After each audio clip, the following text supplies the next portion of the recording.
नमस्कार, मैं हुसैन रिजवी। 24 घंटे के बाद सरकार और किसान डायलॉग टेबल पर आने वाले हैं, लेकिन उससे पहले एक बार फिर माहौल बिगाड़ने की कोशिश शुरू हो गई है। बातचीत से पहले आंदोलन को भटकाने और भड़काने के लिए लोग पहुंच गए हैं। बड़ी खबर सिंघू बॉर्डर से है, जहां प्रधानमंत्री मोदी के खिलाफ आपत्तिजनक नारेबाजी हुई है। इससे पहले टीकरी और गाजीपुर बॉर्डर पर भी ऐसी नारेबाजी की गई थी। ये वही लोग हैं जिनसे प्रधानमंत्री ने किसान भाइयों को बचकर रहने के लिए कहा था, सीधा संवाद करके उन्हें समझाया था। किसानों को भड़काने वाले इन लोगों को पता है कि किसान और सरकार के बीच बातचीत नाजुक मोड़ पर है। ऐसे में कैसे बातचीत से पहले बात को बिगाड़ा जाए, शायद इस तरह की कोशिश ये हो सकती है।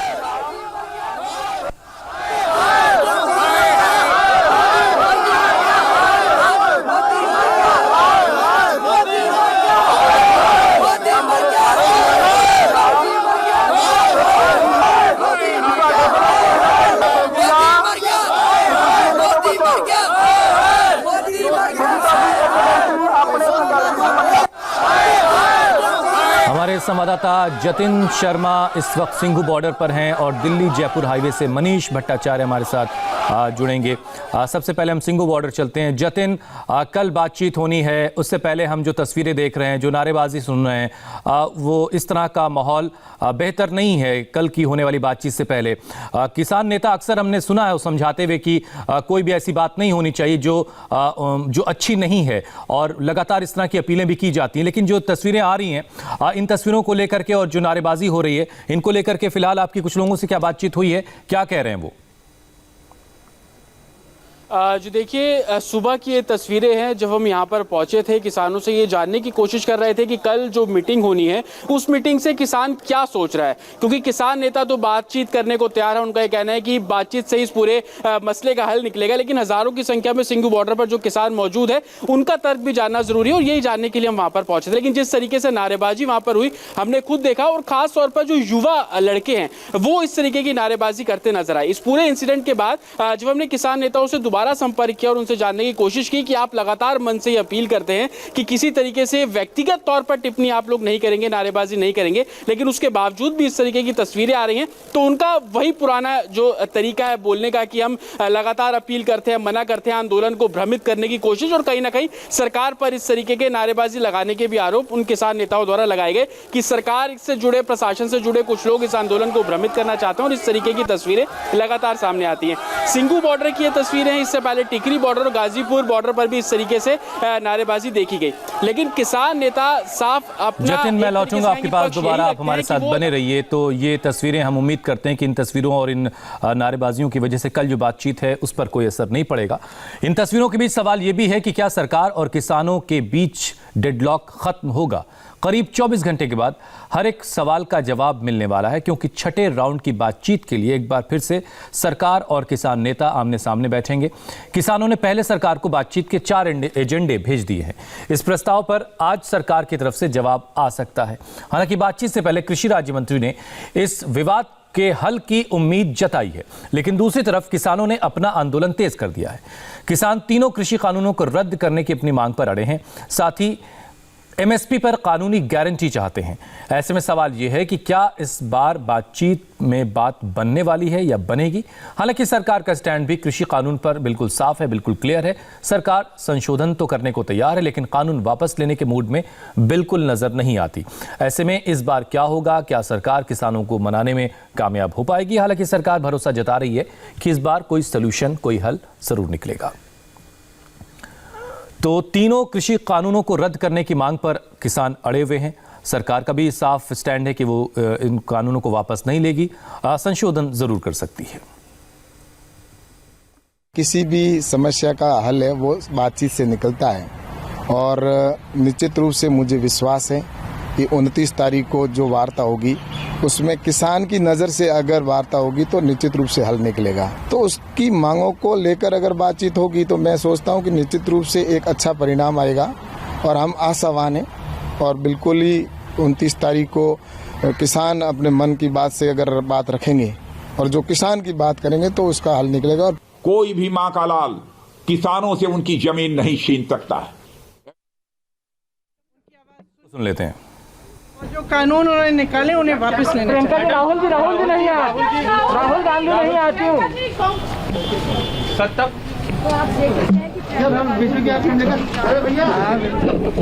ये कहना कि ये एक राजनीतिक साजिश है, ये एकदम गलत है।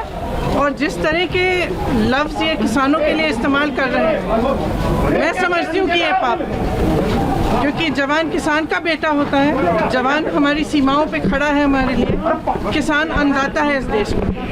तो सरकार किसानों के प्रति जवाबदेह है और सरकार को समझना चाहिए और किसानों से बात करनी चाहिए, उनकी आवाज़ सुननी चाहिए और जो कानून उन्होंने निकाले उन्हें वापस लेना चाहिए। राहुल जी नहीं आए, राहुल गांधी नहीं आती हूँ।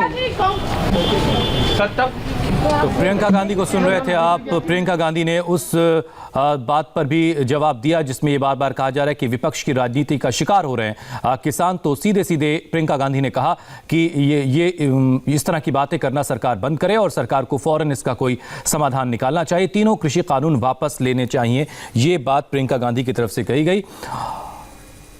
किसान देश का अन्नदाता है, किसान के बच्चे, किसान के बेटे सरहदों की हिफाजत में जवान की सूरत में तैनात हैं। एक बार फिर से सुनवाते हैं प्रियंका गांधी ने क्या कहा है।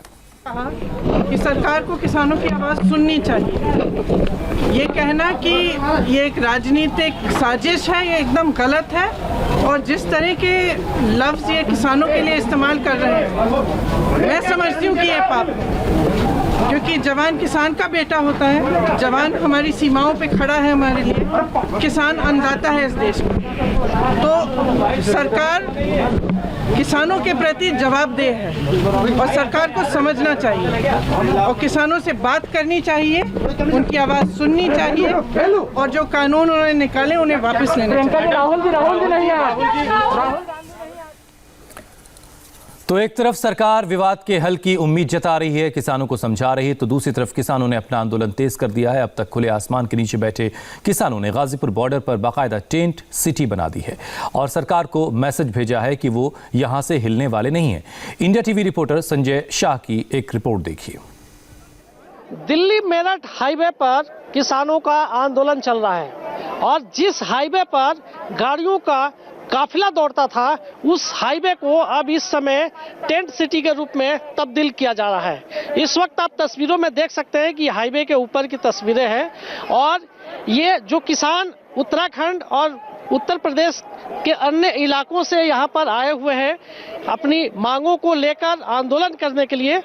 चूंकि सर्दी की रात है और लगातार तापमान में गिरावट आ रहा है, सर्दी से बचने के लिए किसान यहाँ पर इस तरह का टेंट लगा रहे हैं। ये पूरी तरीके से ये वाटरप्रूफ टेंट है, इसमें सर्दी से बचाव के पूरे इंतजाम किए जा रहे हैं। चूंकि किसान रात दिन अपनी मांगों को लेकर यहाँ पर बैठा हुआ है, आंदोलन कर रहा है। आंदोलन चूंकि जो हालात है उसको देखते हुए ऐसा लगता है कि आंदोलन लंबा चलेगा, उसी को देखते हुए किसानों ने अपना पूरा इंतजाम करना शुरू कर दिया है। और यही वजह है कि आप देख सकते हैं कि पहले तिरपाल वाले टेंट लगाए गए थे, लेकिन चूंकि बारिश भी हो सकती है, सर्दी का मौसम है, उससे बचने के लिए अब ये वाटरप्रूफ टेंट यहाँ पर लगाए जा रहे हैं। चूंकि किसानों ने साफ कर दिया है कि जब तक सरकार उनकी मांगों को नहीं मानती है, तब तक इस हाईवे से किसान नहीं हटेंगे। हम मौसम को लेके अब लोग भी धीरे धीरे बढ़ रही है, संख्या बढ़ रही है, इसलिए कि लोगों को परेशानी ना हो,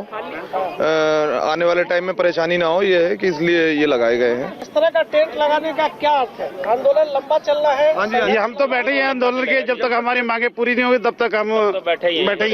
ये टेंट एक मैसेज भी दे रहा है सरकार को कि किसान हटेगा नहीं। ना किसान अपने हक के लिए किसान नहीं हटेगा, अपने मांगों को अपन लड़ता रहेगा और मांगते रहेगा। कोई भी आदमी डूबता है, फिर डूबता हुआ आदमी हाथ पैर तो मारता ही है। हाँ जी, इसलिए हम डूब रहे हैं, हम हाथ पैर तो मारेंगे, हम पीछे तो हटेंगे नहीं। जैसे हम शांति से ऐसे किसान आए हुए हैं, अपने अपने टेंट लगा के भी, अपने रात को ठंड है, ठंड में रहने के लिए भी, अपना बचाव के लिए भी। मोदी जी को यही हम संदेश देना चाहेंगे, हम शांतिपूर्वक अपना प्रोटेस्ट कर रहे हैं, हमें करने दीजिए। हमारी यही मांगे हैं, हमारे जो 3 कानून नियम जो गलत कानून बनाए हैं उनको वापस कर ले, हमें और कुछ नहीं चाहिए। तो टीकरी गाजीपुर बॉर्डर का आपने हाल देखा, वहां पर टेंट सिटी बन चुकी है। अब हम जरा टीकरी बॉर्डर चलते हैं, जहां पर अतुल भाटिया इस वक्त हमारे साथ जहां से जुड़ चुके हैं। अतुल, हमने गाजीपुर बॉर्डर से संजय शाह की खास रिपोर्ट देखी। हमने देखा कि मौसम चूंकि बदल रहा है, सर्दियां काफ़ी हो रही हैं और बारिश के भी कुछ हमने कल बूंदाबांदी भी देखी थी, तो एक टेंट सिटी बनकर तैयार हो गई है। टीकरी बॉर्डर का क्या हाल है, जरा वहां की भी तस्वीरें हमें दिखाएं। देखिए, टीकरी बॉर्डर की अगर बात करूं हुसैन, तो यहाँ पर लगातार किसान डटे हुए हैं। तो कल बातचीत सरकार के साथ होनी है, लेकिन अभी तक लग नहीं रहा है कि कोई भी रिजल्ट निकलेगा, क्योंकि किसान भी इस बात को जानते हैं कि सरकार जो है वो कृषि कानून को वापस लेने वाली नहीं है। लेकिन किसान इस बात पर अड़े हुए हैं कि तीनों कृषि कानून वापस लिए जाए, उसके बिना बात नहीं बनेगी। जितनी भी बातचीत सरकार के साथ हो जाए, और सरकार का रवैया, जो किसान कह रहे हैं कि सरकार का रवैया जो है वो टालम टोल वाला रहा है। तो अभी देखने वाली बात होगी जब बातचीत होती है, उसके बाद क्या नतीजा निकलकर सामने आता है। और सबसे इंपॉर्टेंट, जब 30 तारीख को जो ट्रैक्टर यात्रा किसानों ने जो है वो उसका ऐलान किया है, सिंगू बॉर्डर से लेकर टीकरी तक पुलिस ने अपने पूरे इंतजाम किए हैं कि अगर किसान वहां से निकलते हैं तो उनके ट्रैक्टर आगे ना जा पाए। तो विरोधाभास, एक विरोध हो सकता है, पुलिस और जो किसान है उनके बीच टकराव हो सकता है। इसको कैसे कम किया जाए, इसकी तमाम कोशिशें की जा रही है। लेकिन कल की बातचीत जो होनी है किसानों के सरकार के बीच में, वो अपने आप में काफी अहम होगी। चलिए, उस बातचीत का इंतजार पूरा देश कर रहा है, क्योंकि और सरकार बहुत उम्मीद जता रही है कि शायद कोई नतीजा इस बातचीत से जरूर निकलेगा। हम जरा अब चलते हैं मनीष के पास।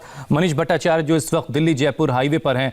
मनीष, अप एंड डाउन दोनों लेन कल हमने देखा था बंद हो गई थी, आज क्या सूरत हाल है, क्या ये रास्ता खुल पाएगा? देखिए, फिलहाल दोनों लेन बंद है और गाड़ियों की लंबी कतार भी लगी हुई है। मैं जहां खड़ा हूं उसके पीछे मैं दिखाऊं, ये यहां से पुल है और ये पुल से लगभग 1.5 किलोमीटर तक के पूरा का पूरा जो रास्ता है वो कैप्चर करके रखा हुआ है और हरियाणा तक के जो सीमा है वो पूरी तरीके से ब्लॉक कर दी गई। लेकिन स्थिति थोड़ी यहाँ से बदली इस तरीके से भी है हुसैन, मैं बताना चाहता हूँ, जो आसपास के जितने भी गाँव के जो किसान हैं उन्होंने विरोध करना शुरू कर दिया है। उनका ये कहना है कि यहाँ पर कोई भी इस आंदोलन में उनको किसान नजर नहीं आया। और लगभग 100-150 किलोमीटर का ये जो पूरा का पूरा एरिया है, इसमें से एक भी किसान इस आंदोलन में नहीं आया है। किसान यहां पर आ नहीं रहा है। एसएफआई कम्युनिस्ट पार्टी ने पूरी तरीके से मोर्चा संभाल लिया है। कौन लोग हैं? आसपास के किसानों को दिक्कतें होनी शुरू हो गई हैं, लोगों को दिक्कतें शुरू होनी हो गई हैं। फिलहाल यहां पे विरोध प्रदर्शन जारी है और दिल्ली हाईवे पूरी तरीके से जो ब्लॉक है, जयपुर के जाने के लिए कोई दूसरा रास्ता फिलहाल यहां से नहीं है, भरतपुर से होकर जाना पड़ रहा है और लंबी गाड़ियों की कतारें लगी और किसान वैसे के वैसे ही है। पहला पड़ाव ये हनुमान बेनीवाल की पार्टी का है और उसके बाद आगे पूरे हरियाणा बॉर्डर तक के कम्युनिस्ट पार्टी का झंडा ही आपको नजर आएगा। और यही वजह है कि इंतजार करते हैं कि ये रास्ता कब तक खुलेगा, क्योंकि दिल्ली जयपुर का ये मेन हाईवे है और ये बंद है, जैसा कि मनीष बता रहे हैं। और एक दूसरे रूट से अब लोगों को लंबा रास्ता तय करके दिल्ली से जयपुर या जयपुर से दिल्ली आना पड़ रहा है। किसानों के प्रस्ताव पर सरकार का स्टैंड क्या होगा, इसे लेकर कई तरह के सवाल हैं। 33 दिन से किसानों का आंदोलन जारी है। 24 घंटे बाद इसकी पिक्चर और क्लियर होने वाली है, लेकिन इस बीच सियासत भी नॉन स्टॉप जारी है। बीजेपी की तर्ज पर अब कांग्रेस राजस्थान में किसान संवाद करने जा रही है। तो कल दिल्ली के मुख्यमंत्री अरविंद केजरीवाल किसानों के आंदोलन के बीच पहुंचे। केजरीवाल और उप मुख्यमंत्री मनीष सिसोदिया सिंगू बॉर्डर पर मौजूद गुरु तेग बहादुर मेमोरियल गए और किसानों के बहाने केंद्र सरकार पर हमला बोला। आज कांग्रेस का स्थापना